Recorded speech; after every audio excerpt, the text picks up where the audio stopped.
മദ്യലഹരിയിലായ സ്ത്രീകൾ 3 പിഞ്ചുകുട്ടികളെ ആക്രമിക്കുന്ന കാഴ്ച സൗത്ത് റെയിൽവേ സ്റ്റേഷനിൽ പരിഭ്രാന്തി പരത്തി. ഞായറാഴ്ച രാത്രി 10:30 എറണാകുളം സൗത്ത് റെയിൽവേ സ്റ്റേഷനിലാണ് സംഭവമുണ്ടായത്. 1 വയസ്സും 4 വയസ്സും 7 വയസ്സുമുള്ള കുട്ടികൾക്കാണ് അമ്മമാരുടെ മൃഗീയമായ പീഡനമേൽക്കേണ്ടി വന്നത്. എറണാകുളം നഗരത്തിൽ കുട്ടികളെ കൊണ്ട് ബാലഭിക്ഷാടനം നടത്തി ജീവിക്കുന്ന 30 വയസ്സ് തോന്നിക്കുന്ന ബിന്ദു, അമ്പിളി എന്നീ സ്ത്രീകളാണ് രാത്രിയിൽ റെയിൽവേ പ്ലാറ്റ്ഫോമിൽ മദ്യലഹരിയിൽ അഴിഞ്ഞാടിയത്. അമ്പിളിയുടെ ഒക്കത്തിരുന്ന 3 വയസ്സ് പ്രായമുള്ള രഞ്ജിതയും 7 വയസ്സുകാരൻ ശിവാനന്ദും ബിന്ദുവിന്റെ കൈപ്പിടിയിൽ നിന്നും രക്ഷപ്പെടാൻ ശ്രമിക്കുന്ന മാസിലയുടെയും ഭീമമായ നിലവിളി 2 മണിക്കൂറോളം പ്ലാറ്റ്ഫോമിൽ നിറഞ്ഞിട്ടു. യാത്രക്കാരും 30ഓളം റെയിൽവേ പോലീസുകാരും കൗതുക കാഴ്ചക്കാരായി മാറിയപ്പോഴാണ് ശിവപ്രസാദ് എന്ന ഒരു യുവാവ് തെരുവോര പ്രവർത്തകനായ എസ് മുരുകനെ വിവരമറിയിച്ചത്. പോലീസും റെയിൽവേ പോലീസും കാഴ്ചക്കാരായി നിൽക്കുമ്പോഴാണ് ശിവപ്രസാദിന്റെയും അയ്യപ്പന്റെയും സഹായത്തോടെ സ്ത്രീകളുടെ കയ്യിൽ നിന്നും മുരുകൻ കുട്ടികളെ രക്ഷിക്കാൻ ശ്രമം നടത്തിയത്. ലക്കുകെട്ട സ്ത്രീകൾ അരയിൽ കരുതിയ കത്തിയും വിളക്കുമെടുത്ത് ഇവരെ ആക്രമിക്കാൻ ശ്രമിച്ചു. ഇവർക്ക് ചില്ലറ പരിക്കുകൾ പറ്റിയെങ്കിലും സ്റ്റേഷനിലൂടെ എൻ്റെ റൂമിലേക്ക് പോകുന്ന വഴിക്കായിരുന്നു സംഭവം. അപ്പോൾ അവിടെ ഞാൻ കണ്ടതെന്ന് പറഞ്ഞാൽ ഇന്നലെ മദ്യപിച്ചിട്ട് 2 അമ്മമാർ 3 കുട്ടികളുമായിട്ട് 1 വയസ്സ് പ്രായം വരുന്നൊരു കുഞ്ഞും പിന്നെ 3-4 വയസ്സ് പ്രായമുള്ള 2 കുട്ടികൾ. അപ്പോൾ ഇവർ നന്നായിട്ട് മദ്യപിച്ചിട്ടുണ്ടായിരുന്നു.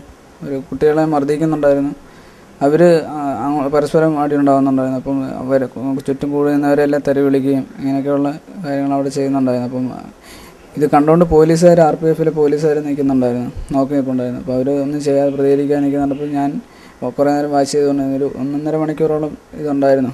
അപ്പം ഞാൻ അവരോട് കാര്യം തിരക്കിയപ്പോഴത്തേക്ക് അവർ പറഞ്ഞു ഇതിൽ ഇടപെടാതിരിക്കുന്നത് നല്ലത്, അവരുടെ ജോലി പോകുമെന്നാണ് പറഞ്ഞു. പോലീസുകാരുടെ ജോലി പോവും, അവരൊക്കെ ഒന്ന് വിളിച്ചു കഴിഞ്ഞാൽ. അപ്പം കുട്ടികൾ സേഫ് അല്ലെന്ന് എനിക്ക് തോന്നി. അപ്പോൾ അതുകൊണ്ട് കുട്ടികളെ എങ്ങനെയും രക്ഷപ്പെടുത്തണമെന്നൊരു ശ്രമം ഉണ്ടായിരുന്നു എനിക്ക്. ഒടുവിൽ വനിതാ പോലീസ് SI രാജ്യത്തിന്റെ സഹായത്തോടെ സ്ത്രീകളെ പിടികൂടി പോലീസ് ജീപ്പിൽ കയറ്റി. പീഡനമേറ്റ് ആശയായിരുന്ന കുഞ്ഞുങ്ങളെ പ്രാഥമിക ശുശ്രൂഷയ്ക്ക് ശേഷം മുരുകൻ എറണാകുളത്തെ സാന്ത്വനം ചാരിറ്റബിൾ സൊസൈറ്റി എന്ന സ്ഥാപനത്തിലേക്ക് കൊണ്ടുപോയി.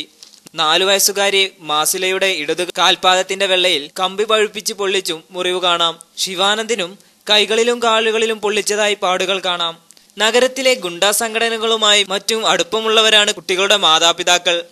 ഇന്നലത്തെ സംഭവം ചൂണ്ടിക്കാണിക്കുന്നത് എന്താന്ന് പറഞ്ഞാൽ കുട്ടികളുടെ പ്രശ്നങ്ങൾ ദിനം ഓരോ ദിവസം കൂടുമ്പോൾ ഇങ്ങനെ വർദ്ധിച്ചു വരികയാണ്. ഈ വർദ്ധിച്ചു വരുന്നതിൻ്റെ ഒരു എന്താ പറയുക, അതിൻ്റെ ഒരു ആത്മാർത്ഥമായിട്ടുള്ള പ്രശ്നം മനസ്സിലാക്കാനായിട്ട് നമ്മുടെ സമൂഹത്തിലെ അധികാരികൾക്ക് കഴിയുന്നില്ല എന്നുള്ളതാണ്.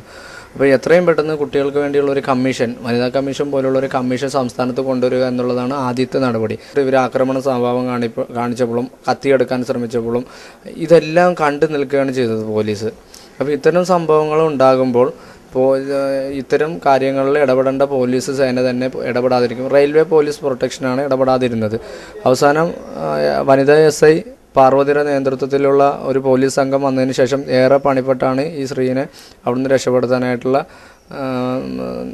മാർഗങ്ങൾ സ്വീകരിച്ചത്. രക്ഷാപ്രവർത്തനത്തിനെത്തിയവരോടും പോലീസിനെയും ഭീഷണിപ്പെടുത്തിയാണ് ഇവർ കീഴടങ്ങിയത്. കുട്ടികളെ ഇന്ന് ശിശുക്ഷേമ സമിതിക്ക് മുമ്പിൽ ഹാജരാക്കും. ECTV news, Ernakulam.